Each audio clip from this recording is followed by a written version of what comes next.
বাপ মরার পরে তাড়াতাড়ি সম্পত্তি বুঝে নিতে হইব, তাই একেবারে ছুটাইছস।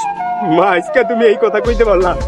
আমার আব্বা অসুস্থ শুনে আমি চলে আইছিলাম এক নজর দেখার জন্য, কিন্তু আমার কপালে তারে জীবিত দেখা ছিল না। আব্বার দাফন হইলেই আমি চলে যাবো। আমি কোন সম্পত্তির জন্য আসি নাই। চাচা এমন হঠাৎ করে চলে যাইব কোনোদিন কল্পনাও করি নাই। তোমার বিয়া, আমি মাত্র মেডিকেলে ভর্তি হয়েছি।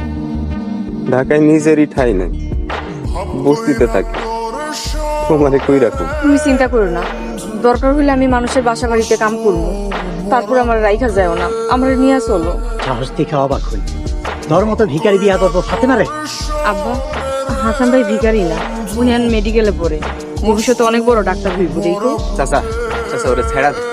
মা মরা মানে বুড়া বেটার লোকে বিয়া দিবেন কে?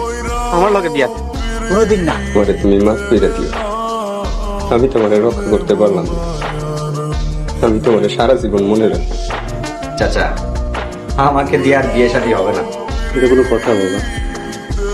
এই শহরে তুমি প্রতিষ্ঠিত ডাক্তার, যশ খ্যাতি টাকা পয়সার কোনো কিছুর অভাব নেই।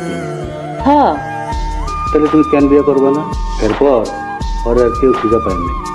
ও আসলে আমার জায়গাটা অন্য কাউকে দিতে চায়নি, তাই বিয়ের আসর থেকে পালাই গেছে। হয়তো ঢাকায় এসে আমারে অনেক খুঁজছে। একটু বোঝার চেষ্টা করুন, আমার বাবার অবস্থা খুবই খারাপ, ইমিডিয়েটলি ট্রিটমেন্ট করাতে হবে। ডক্টর হাসানের সাথে আমার একটু কথা বলতে হবে, প্লিজ আমাকে যেতে দিন। রুবেল, ওনাকে ভিতরে আসতে বলো। তুমি? না মানে আপনি? হ্যাঁ আমি। চিনতে পারতেছেন?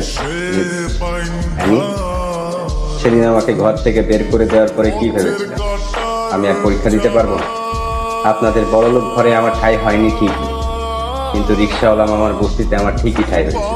ভাইয়ের জমি দখল করছিলাম, কিন্তু হজম করতে পারি নাই।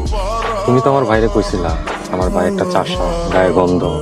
দিন শেষে তোমারই একটা চাষের সাথে বিয়ে হয়েছে। এই চাষার গায়ের গন্ধ মাইকে সারা জীবন সংসার করতে। রীতা, এটা তুমি কোনো কাজ করলা? আমি সকাল থেকে কিছু খাই না, আমার খাবারের বাক্যে তুমি ফকিরে খাওয়াইলা। কেন? যখন হাসান ভাইয়ের লগে এমন করতা তোমরা? লোকটা খিদা পেটে রাস্তায় রাস্তায় ঘুরতো। বাসা থেকে বের করে দিয়েছি, তারপরেও যে তুমি আমাদের পাশে আছো, সেজন্য তোমার কাছে